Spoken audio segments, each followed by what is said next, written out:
Roger Clark with breaking news this evening about Riverside Park Conservancy's North Park initiative. Riverside Park has had an enormous positive impact on public health during COVID-19 and has shown just how essential parks are for the well-being of our communities.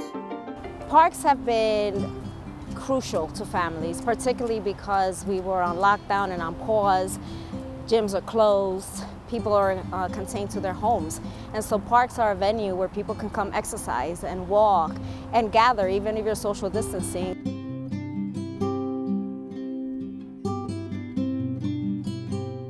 Well, I live on 163rd Street and I come to Riverside Park or Fort Washington Park every single day.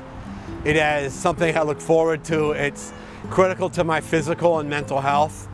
And I'll never forget the moment when I emerged from a battle with coronavirus myself. I had not left my little Manhattan apartment for more than 2 weeks. And the first thing I did when I was able to come out, because my doctor gave me permission, was I walked right here to Fort Washington Park. And when we think about parks and what they provide, not only do they provide a true public space for democracy, which as we can see during the pandemic, we see a lot of civic engagement happening in public parks. It is also a right to health, a right to mental health. Parks provide a serenity that we especially need now today. El parque es esencial porque para la ciudad de Nueva York necesita una yarda donde relajarse. Y el parque es el backyard, es la yarda para la ciudad de Nueva York y para nosotros. It is critical, it is crucial to our community, especially in the pandemic that we're in, that people have a place that they can go and not worry about anything. This is the place. It's not overcrowded. I think it's one of the best kept secrets. Yeah, I can't imagine New York City without parks. It's such a densely populated city, and I feel like we don't have enough park space. And the park space that we have, we need to do more with so that more people could have a better experience in the parks. I was born in New York City and actually raised in Washington Heights my entire life. People from Broadway and Amsterdam and St. Nicholas also use this park. And so when I think about the fact that parents are working from home and kids are studying from home, they are looking for a break, and this is like an easy place. It's a beautiful place, and I think that it's dear to my heart because I see other families doing the same thing that my family was doing and using the park in the same way.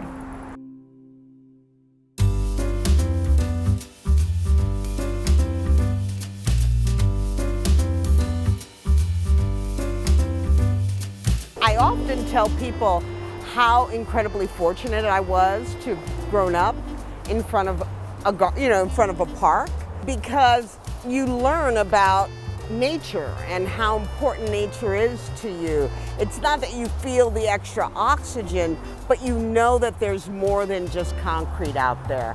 And I think it softens people. It's made all the difference in my sense of community.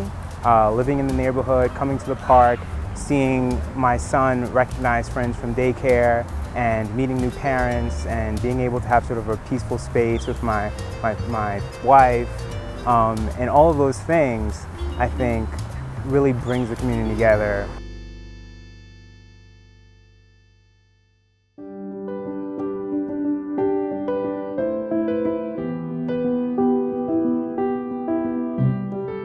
So I'm a New Yorker through and through for centuries. My family's been here for over 100 years. So for us to get a chance to be a part of something that other people take for granted, the trees, things that grow, such as over here in Jenny's garden, you have the fruit and veggies that are growing. These are things that I've never seen before, face to face, hand to hand. These are things I saw on television or at a grocery store. So I get a chance to eat from something I never got the chance to do this before. Well, being at the park, I think it's a great place because you get a diversity of people together, and people just come and enjoy the view of the park. Parks to me are like treaty grounds. It brings everybody together. When you're walking your dog or jogging, you don't know who's the billionaire and who's the struggling resident. It really brings us all together, and I think there's a very special part of the city. The parks are really the heart of New York. Historically, parks in Black and brown communities don't get the same or fair share of resources. So in the midst of COVID, we have seen the inequities as it comes to healthcare, but there's a lot of other inequities and things we have to fight for, and parks is one of them. So we need to make sure that our community members have the same access to beautiful parks, to maintained equipment, to having staff that are adequate to keeping everything up, because they also deserve the same like everyone else in New York City. The Conservancy decided this year to concentrate its fundraising efforts in the area of the park that is historically seen underinvestment.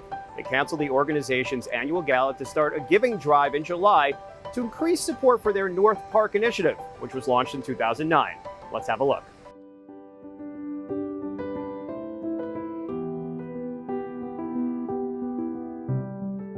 People in this area that had felt this was not their park.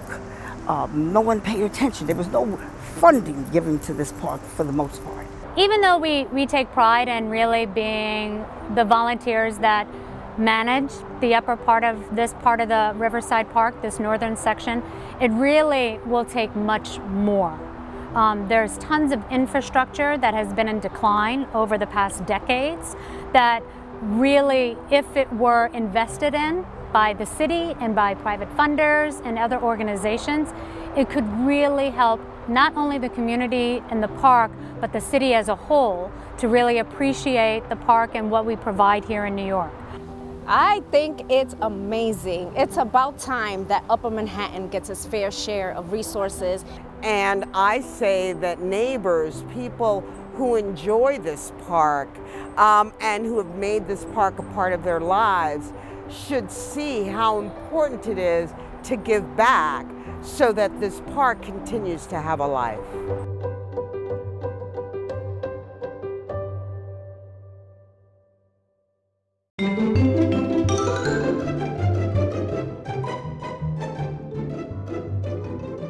If you believe in the biophilia hypothesis, humans have this innate desire and almost necessity to kind of come back and connect with nature. And so having these parks in the city, they can provide that instead of having to go somewhere else far away where not everyone has access to.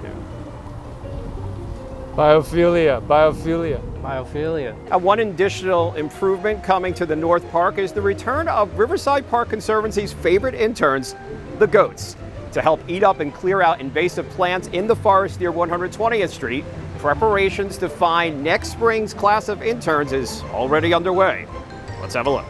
Lupa, it's good to see you again. You know, you were one of the most popular goats that we had in Riverside Park last summer. Tell us a little bit about yourself. Okay. I guess the question for you is, are you hungry enough for this internship? Chalupa, have you ever bitten off more than you can chew?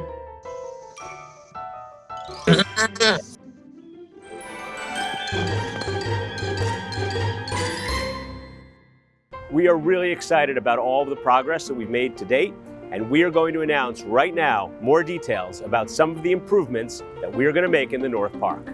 First, a partnership with Bike New York to create the John Carlo Monti Community Bike Education Center at 158th Street. We have identified a private donor of adult fitness equipment that will be located in the North Park. We're going to deliver brand new playground equipment.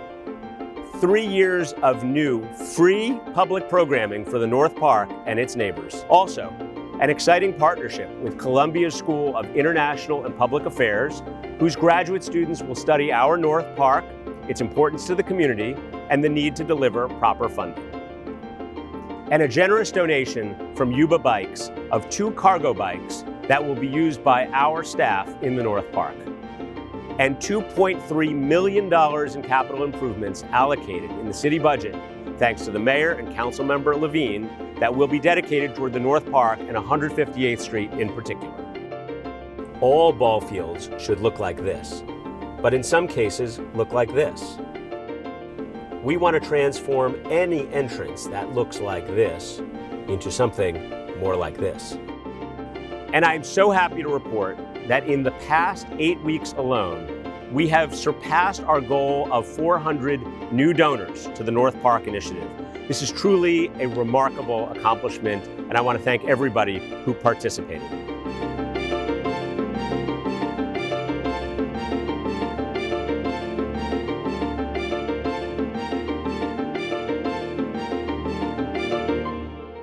You know, what a lot of people fail to realize that it takes money. It takes commitment in order to keep this kind of beauty around you. And, you know, I don't want people to think that Riverside Park ends at Grant's Tomb. This is a very important part of the park. Just like we flattened the curve in New York State, we can help here. Let's do it together. It's our park. We need your help in bridging the gap to ensure that the northern part of the park and Fort Washington is fully accessible to all communities. It's like the compost. It comes in and turns into something. If you give us money to help rebuild it, it's almost like compost in itself. It rebuilds itself and it gives back. Join us in supporting Riverside Park Conservancy's North Park Initiative. It's an important partnership between New York City and all the private donors who are coming in now. It's going to make a big difference, and I'm really proud of our city for having stepped up this way at such a critical time. Thanks a lot for watching. I'm Roger Clark. I'll see you in the park.